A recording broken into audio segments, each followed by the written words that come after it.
Salut à tous, une vive inquiétude règne chez les Ivoiriens vivant en Turquie alors que le porte-parole de l'ancien président de l'Assemblée nationale de Côte d'Ivoire, Moussa Touré, a publié un communiqué sur les pages des médias sociaux de son parti, Génération et Peuple Solidaire.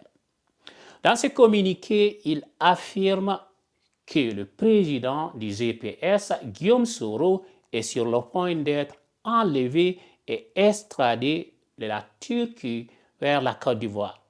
Selon le communiqué des policiers ivoiriens sous la direction de la procureure générale près de la cour d'appel d'Abidjan, serait actuellement en Turquie pour procéder à l'arrestation de M. Soro, qui est ancien Premier ministre et ancien président de l'Assemblée nationale de la Côte d'Ivoire, à l'aéroport international d'Istanbul. L'opération d'arrestation est prévue aujourd'hui vendredi, suscitant des inquiétudes quant à la légalité de cette démarche et la protection des droits de M. Soro. Guillaume Soro, une figure politique majeure en Côte d'Ivoire, a été en exil depuis un certain temps et est le leader du parti GPS, un acteur clé de la scène politique ivoirienne. Son potentielle arrestation en Turquie soulève des questions sur le respect des procédures internationales d'extradition ainsi que le respect des droits de l'homme.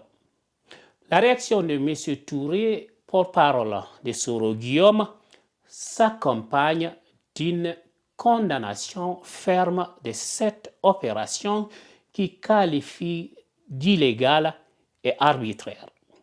Il considère que cette action constitue une violation flagrante du droit international et des droits de l'homme, exhortant ainsi les autorités turques à prendre en considération les conséquences de leur coopération dans cette affaire. La situation à Istanbul demeure tendue avec la présence des autorités ivoiriennes et des partisans de Guillaume Soro qui se sont rassemblés à l'aéroport international pour exprimer leur soutien. Les relations diplomatiques entre la Côte d'Ivoire et la Turquie pourraient être affectées par cette affaire délicate et le monde observe de près les développements à venir. Il est à noter que les autorités turques n'ont pas encore commenté publiquement sur cette situation et l'évolution de cette affaire reste incertaine. Merci d'avoir regardé cette vidéo. S'il vous plaît, n'oubliez pas de la partager avec vos amis dans les groupes Facebook et WhatsApp. See you guys soon. Ciao.